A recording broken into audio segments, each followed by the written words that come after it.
Unlucky visitors. At the same time as the conscientious bookkeeper was in the taxi en route to his encounter with the writing suit, a respectably dressed man with a small imitation leather suitcase was getting off the reserved seat first-class car of the number 9 train from Kiev. This passenger was none other than Maximilian Andreevich Poplavsky, the uncle of the late Berlioz, an economic planner who lived in Kiev on what was formerly Institute Street. The reason for his trip to Moscow was a telegram received late in the evening 2 days before. It said, "I have just been cut in half by a streetcar at Patriarch's. Funeral Friday, 3 p.m. Come, Berlioz."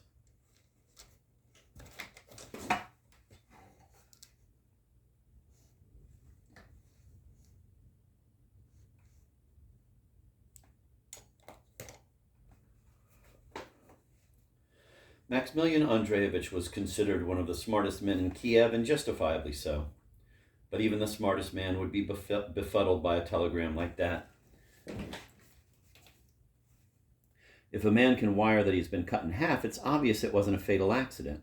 But then why mention a funeral? Or could it be that he's in very bad shape and foresees that he is going to die? That was a distinct possibility, but the preciseness of the information was odd nonetheless. How could he know that his funeral was going to be at precisely 3 p.m. on Friday? An amazing telegram.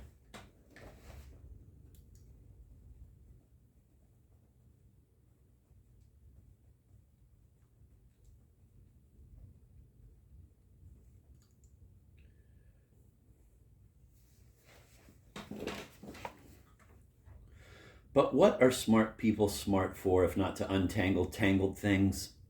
It was very simple. There had been a mistake, and the message had been transmitted in garbled form. The word "I" had obviously come from another telegram and been put where Berlioz should have been, at the beginning of the telegram, instead of at the end where it ended up. After such a correction, the telegram became intelligible, albeit, of course, tragic. After the attack of grief which struck his wife had subsided, Maximilian Andreevich began to make plans to go to Moscow. Maximilian Andreevich had a secret that must be revealed. Although he did indeed feel sorry for his wife's nephew, who had died in the prime of his life, he was a practical man and saw that there was no particular need for him to attend the funeral. Nevertheless, Maximilian Andreevich had been in a great hurry to get to Moscow. What made him do it? Only one thing: the apartment. An apartment in Moscow. That's serious business. No one knows why, but Maximilian Andreevich didn't like Kiev, and the thought of moving to Moscow had gnawed at him so persistently recently that he had begun to lose sleep over it. He got no pleasure from the Dnieper overflowing in the spring, when the islands on the lower shore became flooded and the water merged with the horizon. He got no pleasure from the striking beauty of the view from the base of the Prince Vladimir statue. The patches of sunlight that played on the brick paths of Vladimir Hill in spring gave him no joy. He wanted none of that. He wanted just one thing: to move to Moscow. The ads he placed in the papers offering to exchange his Institute Street apartment in Kiev for a smaller flat in Moscow had produced no results. There were no takers, and if someone did turn up once in a while, the offer was made in bad faith. The telegram had given Maximilian Andreevich a shock. It would be a sin to pass up such an opportunity. Practical people know that opportunity doesn't knock twice. In a word, come hell or high water, he had to make sure he inherited his nephew's apartment on Sadovaya Street. True, it would be difficult, very difficult, but the difficulties had to be overcome no matter what. As an experienced man of the world, Maximilian Andreevich knew the first thing he had to do to accomplish this goal was to get registered, if only on a temporary basis, in his late nephew's 3-room apartment. On Friday afternoon, Maximilian Andreevich walked into the office of the Housing Committee of number 302B Sadovaya Street in Moscow. In a narrow room where there was an old poster on the wall showing in several drawings ways of reviving someone drowned in the river, an unshaven middle-aged man with frightened-looking eyes sat behind a wooden desk all by himself. "May I see the chairman of the Housing Committee?" the economic planner inquired politely, taking off his hat and putting his suitcase on the chair by the doorway. This, it would seem, simplest of questions so unnerved the man at the desk that a change came over his face. Squinting with alarm, he mumbled incomprehensibly that the chairman was not there. "Is he in his apartment?" asked Poplavsky. "I'm here on a very urgent matter." The seated man's reply was again incoherent, but even so, the implication was that the chairman was not in his apartment either. When will he be back? The seated man said nothing in reply and looked out the window with a kind of anguish. Aha, said the smart Poplovsky to himself, and inquired after the secretary. The strange man at the desk turned purple from the strain and again incomprehensibly said that the secretary wasn't there either, that he was ill, and that no one knew when he'd be back. Aha, said Poplovsky to himself, but is there anyone here from the housing committee? Me, the man answered in a weak voice. You see, Poplovsky began impressively, I'm the sole heir of the deceased Berlias, my nephew, who, as you know, died at Patriarch's Ponds, and I'm bound by the law to assume the inheritance that consists of our apartment, number 50. I don't know anything about it, comrade, interrupted the man glumly. But see here, said Poplovsky in resonant tones, you are a member of the committee and are obliged to... At this point, a man walked into the room. The man at the desk took one look at him and turned pale. Committee member Pyatnazhko, asked the new arrival. Yes, answered the man at the desk in barely audible tones. The newcomer whispered something to him, and the latter became completely flustered, got up from the desk, and seconds later, Poplovsky was left alone in the empty housing committee office. Oh, what a complication. All I needed was to have them all suddenly be, thought Poplovsky in annoyance as he crossed the asphalt courtyard and hurried to apartment number 50. As soon as the economic planner rang the bell, the door opened and Maximilian Andreevich entered the darkened hallway. He was a little surprised that he couldn't tell who had opened the door. There was no one in the hallway except a huge black cat who was sitting on a chair. Maximilian Andreevich coughed, stamped his feet, and then the study door opened and out walked Korovyov into the hallway. Maximilian Andreevich bowed politely to him, but said with dignity, My name is Poplovsky, I am the uncle, but before he could finish, Korovyov pulled a dirty handkerchief out of his pocket, buried his nose in it, and burst into tears. Of the deceased Berlias. I know, interrupted Korovyov, removing the handkerchief from his face. The minute I laid eyes on you, I guessed it was you. Then he was convulsed with tears and cried out, What a tragedy, huh? How could such a thing happen, huh? Run over by a streetcar? Asked Poplovsky in a whisper. Killed instantly, shouted Korovyov, and the tears started streaming from under his pince-nez. Instantly. I was there and saw it. And believe me, it happened in a flash. Off went the head. Then the right leg, crunch, right into. Then the left, crunch, right into. That's what you get with streetcars. Apparently unable to control himself, Korovyov turned his face to the wall next to the mirror and began shaking with sobs. Berliaz's uncle was genuinely struck by the stranger's behavior. And they say people aren't sensitive nowadays, he thought, feeling his own eyes begin to smart. However, at just that moment, a bothersome little cloud settled over his soul and a reptilian thought flickered. Could this sincere and sensitive fellow already have registered himself in the deceased's apartment? Such things have been known to happen, after all. Excuse me, but were you a friend of my dear departed Misha? He asked, wiping his dry left eye with his sleeve and studying the grief-stricken Korovyov with his right. But the latter was in such a paroxysm of tears that nothing he said was intelligible except for crunch, right into, which he kept repeating. After he had cried himself out, Korovyov finally unglued himself from the wall and said, No, I can't take it anymore. I'm going to take 300 drops of valerian, and turning his utterly tear-drenched face to Poplovsky, he added, Those damn streetcars. Pardon me, but was it you who sent me the telegram? Asked Maximilian Andreevich, agonizing over who this amazing crybaby could be. He did, answered Korovyov, pointing to the cat. Poplovsky, his eyes bulging, thought he had misheard. No, I can't go on. I haven't the strength, Korovyov went on, sniffling. When I think of the wheel going over his leg, one wheel alone weighs about 360 pounds. Crunch. I'll go lie down and lose myself in sleep, at which point he vanished from the hallway. The cat stirred, jumped down from the chair, stood on its hind legs, spread its forepaws, opened its jaws, and said, Well, I sent the telegram. Now what? Maximilian Andreevich's head started spinning, his arms and legs became paralyzed, he dropped his suitcase and sat down on a chair opposite the cat. I believe I asked you in Russian, the cat said sternly. Now what? But Poplovsky gave no reply.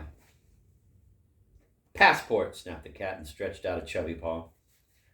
Completely at a loss and unable to see anything but the sparks burning in the cat's eyes, Poplovsky pulled his passport out of his pocket as if it were a dagger. The cat removed a pair of black, thick-rimmed glasses from the table under the mirror, put them on his snout, which made it look even more impressive, and took the passport from Poplovsky's trembling hand. I wonder, will I faint or not, thought Poplovsky. Korovyov's sobbing could be heard in the distance, and the smells of ether, valerian, and some other nauseating abomination filled the entire hallway. Which department issued this document? Asked the cat, staring at it intently. No answer was forthcoming. Department 412, replied the cat himself, tracing his paw over the passport, which he held upside down. But of course, I know that department very well. They give passports to anyone who walks in. But I, on the other hand, wouldn't give a passport to someone like you.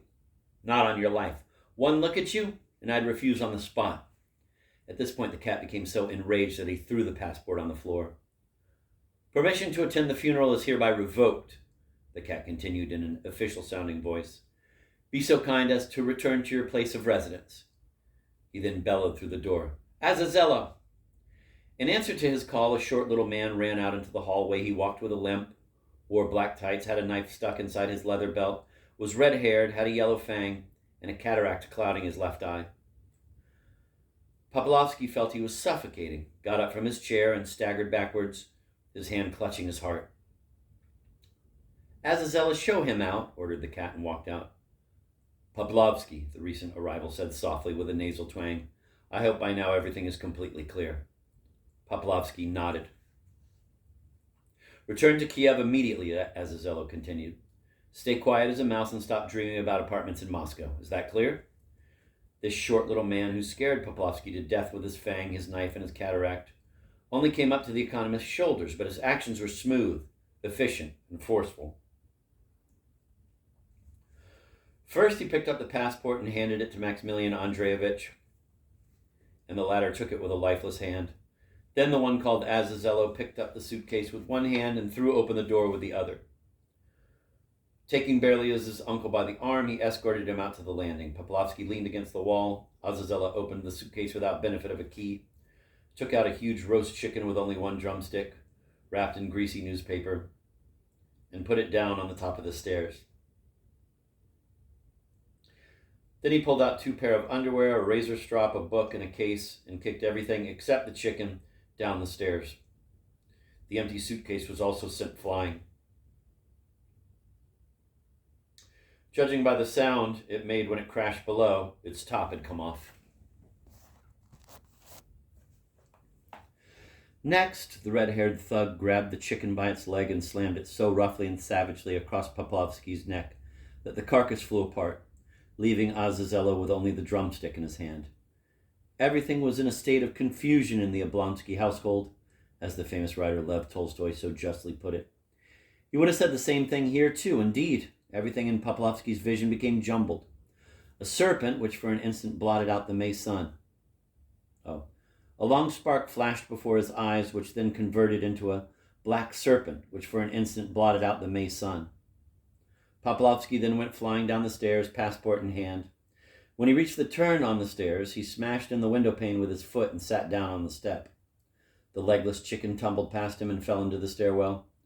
Azazello, still at the top of the stairs, devoured the drumstick in a flash and stuck the bone in the side pocket of his tights, after which he went back to the apartment and shut the door with a bang. It was then that the cautious footsteps of someone coming up the stairs were heard. After running down another flight, Poplovsky sat down on a small wooden bench on the landing to catch his breath.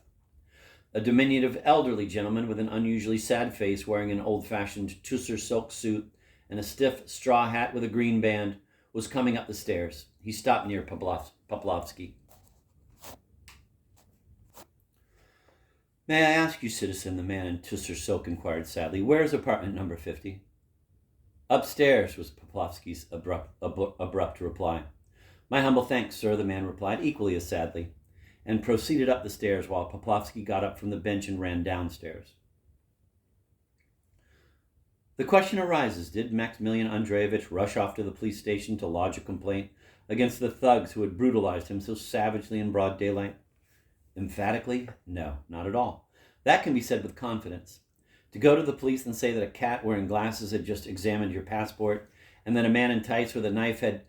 No, citizens. Maximilian Andreevich was far too smart for that. When he got to the bottom of the stairs, he saw a door off the exit leading to a closet-like room. The window on the door had been knocked out. Poplavsky put his passport away in his pocket and looked around, hoping to spot his scattered belongings. But there was no trace of them. Poplavsky himself was surprised at how little that upset him. There was something else on his mind, an intriguing and tempting thought to use the little man to test the apartment again. He had asked where it was, which meant it was his first visit. This, in turn, meant that he would fall into the clutches of the gang who had taken over apartment number 50. Something told Poplavsky that the little man would be exiting the apartment momentarily. Naturally, Maximilian Andreevich no longer had any plans to attend his nephew's funeral, but there was still time before his train departed for Kiev. The economist looked around and slipped into the closet. At this moment, a door banged far upstairs. That's him going in, thought Poplavsky, his heart sinking. It was cool in the closet, and it smelled of mice and boots. Maximilian Andreevich sat down on some kind of wood stump and decided to wait. From the closet, he had a good view of the door of main entrance number 6. The Kievan had to wait longer than he expected, however. For some reason, the staircase remained deserted. He could hear well, and finally a door banged on the 5th floor. Poplavsky froze. Yes, those were his footsteps. He's coming down. A door opened on the floor below. The footsteps halted. A woman's voice, a sad voice, in reply. Yes, it was his voice. It said something like, "Leave me alone, for Christ's sake." Poplavsky's ear was pressed close to the broken window. It caught the sound of a woman laughing. Brisk and determined steps came down the stairs, then a woman's back flashed by. The woman was carrying a green oilcloth bag, and she went out the entrance into the courtyard. The footsteps of the little man started up again. That's strange, he's going back up to the apartment. Could he himself be one of the gang? Yes, he's going back. That's the door opening again upstairs. Oh well, we'll wait a little longer. This time he did not have long to wait. The sounds of a door, steps halting, a desperate cry, the meowing of a cat, quick rapid footsteps coming down, down, down. Poplavsky got what he had waited for. The sad little man flew by, crossing himself and muttering something. He was hatless, looked crazed, his bald head was scratched, and his trousers were soaking wet. He began pulling at the doorknob, so traumatized that he could not tell whether the door opened in or out. He finally managed to get it right and flew out into the sunshine of the courtyard. His test of the apartment concluded, Poplavsky lost all interest in both his deceased nephew and the apartment. Trembling at the thought of the danger to which he had subjected himself, Maximilian Andreevich ran out into the courtyard, mumbling just 3 words. It's all clear, it's all clear. Minutes later, a trolley was carrying the economic planner in the direction of Kiev station.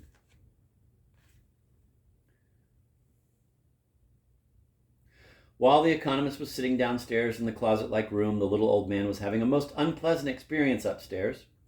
He was the bartender at the Variety Theater, and his name was Andrei Fokich Sukov. While the investigation was in progress at the theater, Andrei Fokich had kept apart from the proceedings, and the only thing noticeable about him was that he seemed sadder than usual, and, in addition, that he had tried to find out from Karpov, the messenger, where the visiting magician was staying. And so, after leaving the economist on the landing, the bartender had gone up to the 5th floor and rung the bell of apartment number 50. The door was opened immediately, but the bartender shuddered, stumbled back, and did not go in immediately. An understandable reaction. The door had been opened by a girl wearing nothing but a white maid's cap and a coquettish lace apron. She did, however, have gold slippers on her feet. The girl's figure was superb, and the only thing wrong with her otherwise flawless exterior was the purplish scar on her neck. "Well, come in, since you rang," said the girl, fixing her lecherous green eyes on the bartender. Andrei Fokich gulped, blinked, and took off his hat as he stepped into the entrance hall. Just then the telephone in the entrance hall started to ring. The shameless maid put one leg up on a chair, picked up the receiver, and said, "Hello." Not knowing where to put his eyes, the bartender shifted from one foot to the other and thought, "That's some maid the foreigner's got. Phew, what filth." And to save himself from such filth, he looked off to the side. The entire large, semi-dark entrance hall was crammed with unusual objects and articles of clothing. A funereal cape with a fiery red lining was slung over the back of a chair, and on the table under the mirror there was a long sword with a shiny gold hilt. Standing in the corner as nonchalantly as canes or umbrellas were 3 swords with silver hilts, and hanging on deer antlers were berets with eagle feathers. "Yes," the maid was saying into the phone. "Who is it? Baron Magel? Hello. Yes. The artiste is at home today. Yes, he'll be happy to see you. Yes, there'll be guests. Tails or a black dinner jacket? What? Before midnight."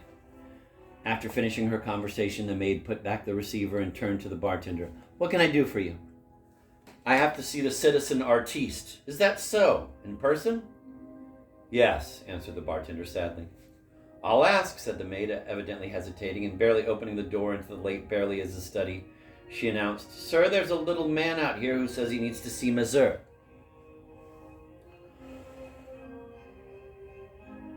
"Show him in," came Koroviev's cracked voice from the study. "Go into the parlor," the girl said simply, as if she were dressed like a normal person.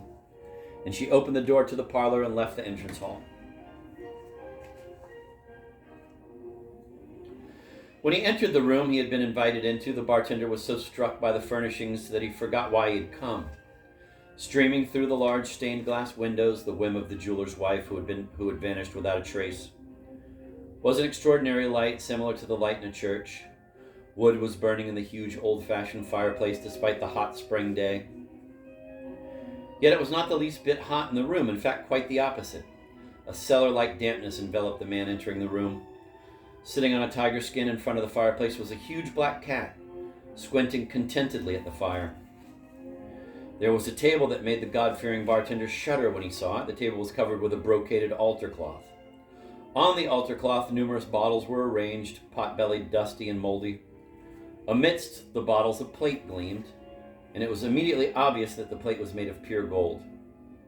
By the fireplace, a short red-headed man with a knife in his belt was roasting pieces of meat skewered on a long steel sword, and the juice from the meat dripped in the fire, and the smoke went up the chimney. It smelled not only of roast meat, but a very strong perfume and incense, which made the bartender, who had learned of Berlioz's death in his place of residence from the newspapers, wonder if they weren't performing some kind of requiem mass for him. However, that notion was so preposterous that he dismissed it out of hand. The stunned bartender suddenly heard a deep bass say, "Well, sir, how can I help you?" There in the shadows was the one whom the bartender needed to see. The black magician lay sprawled on an immense couch that was low to the floor and strewn with pillows. It seemed to the bartender that the artiste was wearing nothing but black underwear and black pointed slippers. "I," the bartender began bitterly, "am the chief bartender and buffet manager of the Variety Theater." The artiste stretched out a hand sparkling with precious stones, as if to seal the bartender's lips, and began speaking heatedly. No, not another word. Not in any circumstances. Never. I wouldn't put a thing from that buffet of yours into my mouth. I, most venerable sir, passed your counter yesterday and I still can't forget the sturgeon and the brinza cheese. My good man, brinza isn't supposed to be green. Someone must have deceived you. It's supposed to be white. And that tea? It's dishwater. With my own eyes, I saw some sloppy girl pour unboiled water out of a pail into your huge samovar, yet they continued pouring tea from it anyway. No, my dear fellow, that's not the way to do things. Excuse me, began Andrei Fokich, stunned by this sudden attack. But I didn't come about that. The sturgeon's not the issue. How can it not be the issue if it's spoiled? They sent us sturgeon that's second grade fresh, said the bartender. Dear fellow, that's absurd. What's absurd? Second grade fresh, that's absurd. Freshness comes in only one grade. First grade, and that's it. And if the sturgeon's second grade fresh, that means it's rotten. Excuse me, the bartender said once again, not knowing how to escape the artiste's tongue lashing. I cannot excuse you, the latter said firmly. But I didn't come about that, said the bartender, now completely at a loss. You didn't, the foreign magician asked in amazement. What was it, then, that brought you here? If my memory doesn't deceive me, I've known only one other person in your line of work, and that was a lady sutler. But that was long before you were ever even born. However, I'm glad you've come. Azazello, a stool for the bar manager. The one roasting the meat turned around, terrifying the bartender with his fangs, and deftly handed him one of the low, dark oak stools. There was nothing else in the room to sit on.